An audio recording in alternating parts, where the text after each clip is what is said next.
எல்லாருக்கும் வணக்கங்க. ஜோதிஸ் கிச்சனில் இன்றைக்கி பிரண்டை சட்னி அரைக்கலான் இருக்கோம். அதனால் மாடி தோட்டத்தில் எங்களுக்கு பிரண்டை வந்திருக்கு, சூப்பராக வந்திருக்குங்க. அதனால் கட் பண்ணி எடுத்துக்கலாம். பிரண்டை கட் பண்ணியாச்சுங்க. நான் கைக்கெல்லாம் எண்ணெய் தொடச்சி அப்புறம் கட் பண்ணி வச்சுருக்கிறேன்.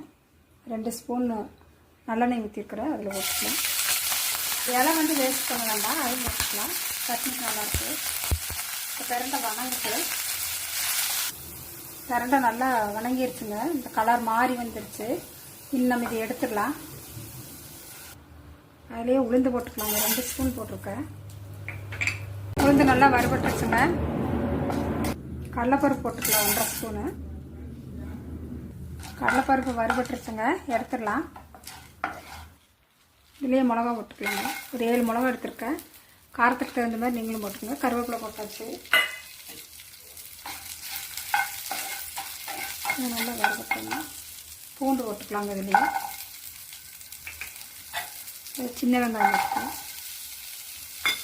இது கொஞ்சம் வணக்க எடுத்துக்கலாம். தேங்காய் இதுக்குள்ளே போட்டுக்கலாங்க.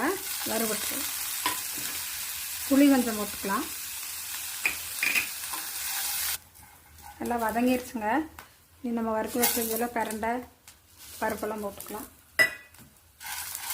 தேவையான அளவு உப்பு போட்டுக்கலாங்க. நம்ம இதை வந்து ஆற வச்சு அரைச்சிட்டு வந்துடலாங்க. பிரண்டை சட்னி அரைச்சிட்டு வந்தாச்சுங்க. துவையல் மாதிரி இப்படி அரைச்சி வச்சிட்டோம்னா நல்லா டேஸ்ட்டாக இருக்குது. சுடு சாப்பாட்டில் போட்டு சாப்பிட்றதுக்கு நல்லா டேஸ்ட்டாக இருக்கும். குழந்தைங்க பெரியவங்க எல்லோரும் சாப்பிட்லாம். வயிற்றுக்கு ரொம்ப நல்லது. டேஸ்ட் பார்த்துடலாங்க. நல்லா டேஸ்ட்டாக இருக்குங்க. இதே மாதிரி நீங்களும் செய்து பார்த்துட்டு லைக் பண்ணுங்கள், ஷேர் பண்ணுங்கள், கமெண்ட் பண்ணுங்கள், மறக்காமல் சப்ஸ்கிரைப் பண்ணுங்கள். தேங்க்யூ.